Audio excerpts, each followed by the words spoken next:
शिवाय। ओम नमः शिवाय।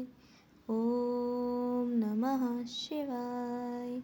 शिव महापुराण सप्तम वायव्य संहिता तीसरा अध्याय नैमिष्य उपाख्यान। ब्रह्मा जी बोले, जिसमें मन वाणी की गति नहीं और जिसे पाकर विद्वान भयभीत नहीं होता, तथा जो ब्रह्मा विष्णु रुद्र और इंद्रादि के कर्ता आदि कारकों के ज्ञाता और नारायण है, जो संपूर्ण ऐश्वर्य से संपन्न और सर्वेश्वर है, जो मुमुक्ष जनों के ध्यान योग्य मन मंदिर में स्थित हैं, उनका मैं पहला पुत्र हूँ, जिन्होंने मुझे ज्ञान दिया और मैंने प्रजापति पद को पाया।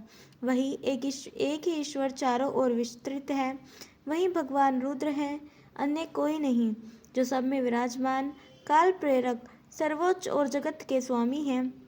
वही इस जगत के चेत्रा हैं, जो सर्वप्रथम जगत सृजन करते हैं, अंतकाल में फिर इन्हीं में लय हो जाते हैं। सारे भूत इन्हीं के वश में हैं और यही सर्वनियोजक हैं। वे सब बंधनों को छुड़ाने वाले हैं। उस देव के प्रसाद से ही भक्ति संभव है।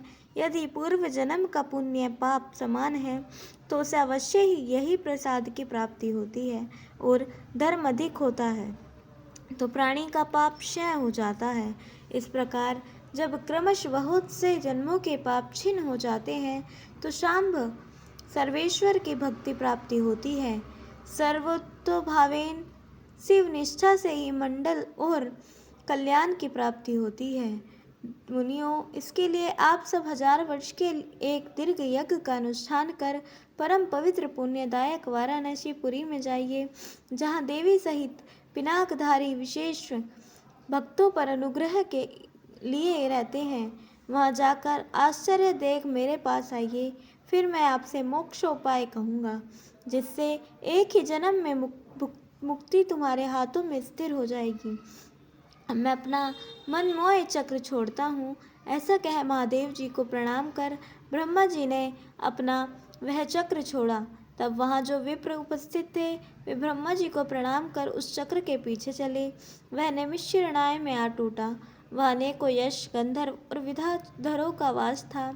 उस समय पूर्वा 18 द्वीपों का राजा था, जिसमें उसने अज्ञानवश धर्म का अतिक्रमण किया। इस पर एक मुनि ने क्रोध कर वज्र के समान कुश निर्घात कर दिया।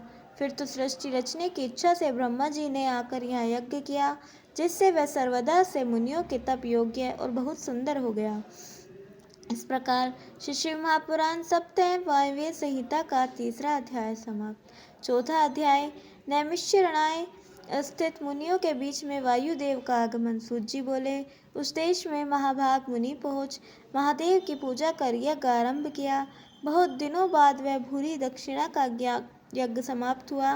ब्रह्मा जी के नियोग से वहाँ बहुत से देवता आए, जिनकी आज्ञा में 49 पवन थे और जो सब भूतों के शरीर को धारण करते हैं। तब इस प्रकार वहाँ वायु देवता को आता देख ऋषियों को बड़ी प्रसन्नता हुई। सब ने उठकर वायु को प्रणाम किया और उनके बैठने के लिए सुवर्ण का आसन दिया। वायुदेव ने भी प्रसन्न हो पूछा, हे ब्राह्मणों, तुम्हारे इस यज्ञ में कुशल तो है ना? देवताओं के शत्रु दैत्य कुछ विघ्न तो नहीं करते हैं, जो यज्ञ बिगाड़ा करते हैं? क्या आपने साविधि अर्चन कर विधि का अनुष्ठान किया है? वे सब प्रसन्न हो विनय न्यावित हो बोले, आज हमारी कुशल हुई और आज हमारा तप सिद्ध हुआ, जो आपने यहाँ आने की कृपा की है।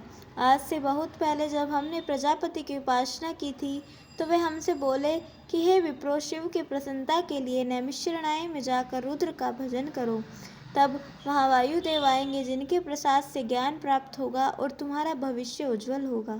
इस प्रकार ब्रह्मा जी के भेजे हुए हम सब यहाँ आए और तभी से आपके आगमन के लिए प्रार्थी हैं।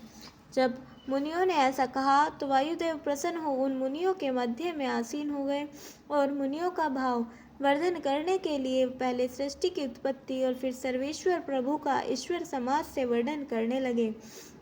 इस प्रकार श्री शिव महापुराण सप्तम वायव्य संहिता का चौथा अध्याय समाप्त। बोलिए उमापति महादेव की जय। कल हम सुनेंगे 5वां अध्याय शिवजी का तत्व ज्ञान और 6ठा अध्याय शिव तत्व ज्ञान। तब तक के लिए जुड़े रहें। हर हर महादेव।